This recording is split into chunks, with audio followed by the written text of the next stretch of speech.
I've been coming to this memorial for 40 years, missed a couple, but, and I've spoken at too many police memorials all around the country.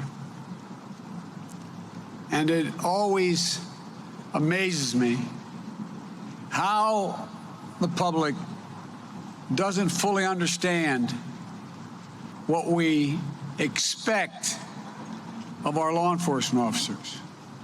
We expect you to be people ready to stand in the way and take a bullet for us. We expect you to be able to track down the bad guys. We expect you to be the psychologist who talks the couple that are having a violent confrontation together to step back.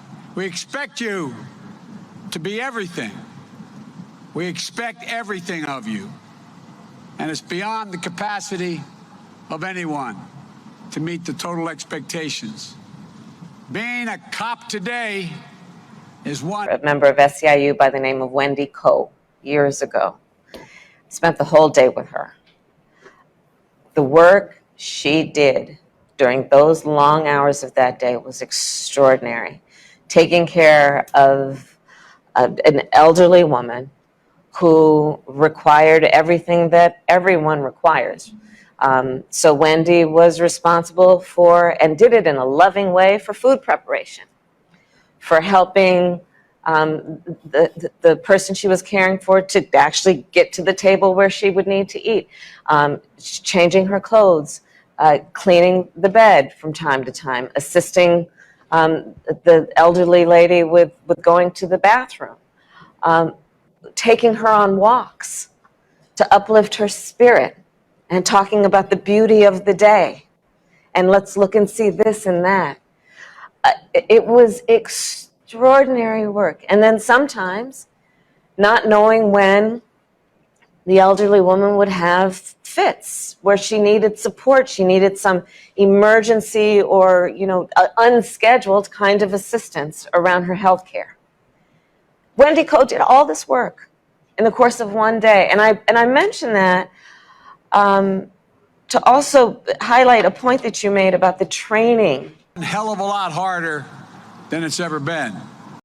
So President Joe Biden just announced that Democrats must lower the price of their new social spending bill, or else it will not pass through Congress. And this bad news, everybody, for a fourth stimulus check.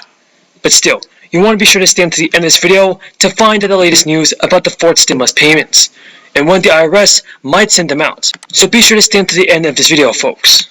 So President Biden just said that congressional Democrats are not going to get the full $3.5 trillion social spending bill that was outlined earlier this summer. This is the first time he's publicly acknowledged the price tag needed to be cut in the face of resistance from a small party. In a speech, Biden said, "I'm convinced we're going to get it done. We're not going to get $3.5 trillion. We'll get less than that, but we're going to get it. But we are going to get it." Biden also appeared to suggest some measures in the safety net bill could be dropped entirely. Biden added, "I don't know if I can get it done, but I've also proposed 2 years of free community college." The president's remarks illustrate the tenuous state of the negotiations between Democrats and Senator Joe Manchin of West Virginia. It includes child care subsidies, new Medicare benefits, Medicaid expansion, a revamped child tax credit, and affordable housing. All are on the chopping block, with Democrats struggling to resolve major differences on the scale of tax increases and which priorities to fund. Many Democrats growing frustrated with the pair, since they want to approve legislation as quickly as possible, so new federal benefits get out the door quickly, ahead of next year's midterms. But negotiations are stalling out, partly over Sinema's resistance to lifting tax rates for individuals and large businesses. The party's pushing the spending plan through a process known as reconciliation. That allows Democrats to approve it with a simple majority and skirt unified GOP opposition. But Democrats need both Manchin's and Sinema's votes for the plan to clear the 50-50 Senate and making it unanimous in the upper chamber. Biden appeared to suggest that another reconciliation bill could be in the cards, a possibility some House Democrats have not been ruling out for next year. And everybody, Bernie Sanders and Joe Manchin are ramping up their war of words as Democrats struggle to get past weeks of increasingly publicly fighting over their sweeping social spending plan. Bernie Sanders touted the benefits that could be included under a $3.5 trillion bill. Sanders sent a statement, poll after poll shows overwhelming support for this legislation. Yet the political problem we face is that in a 50-50 Senate, we need every Democratic senator to vote yes. We now have only 48. 2 Democratic senators remain in opposition, including Joe Manchin. Bernie Sanders added that Congress was at a pivotal moment and had historical opportunity to support the working families of West Virginia, Vermont, and the entire country, and create policy which works for all, not just a few. Manchin said, "This isn't the first time an out-of-stater has tried to tell West Virginians what is best for them."